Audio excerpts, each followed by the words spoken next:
大家好，今日分享一間性價比高嘅酒店，佢就係宜必思。酒店位於風光如畫嘅羅托魯瓦湖畔，由巴士總站行過嚟有一段距離。夜晚仲有一啲寒意。首先喺酒店樓下辦理入住手續，員工對我哋提出嘅問題嘅回答全部簡單清楚，拎到房卡就步行去房間。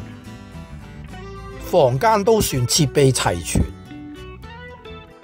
大床有2張，入住時充滿靈活性，洗手盆只有1個，廁所浴室都做到咗乾濕分離。入住後，我立即行去旁邊嘅諾富特酒店，佢同宜必思都係一個集團。我哋喺酒吧領取歡迎嘅飲料，飲料本身已經唔錯，我好滿意。第2晚再嚟多次，今次仲付費點咗披薩。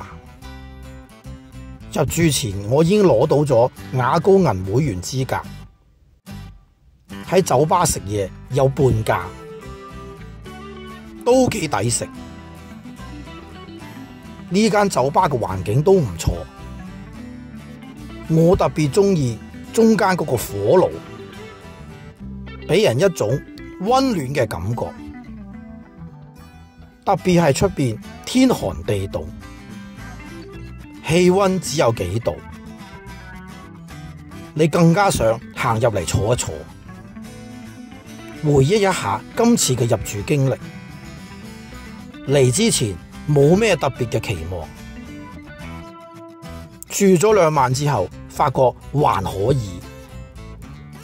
酒店職員幫我解決唔少嘅問題，例如安排的士去機場。嚟 Rotorua 住 Ibis，我覺得係一個幾好嘅決定。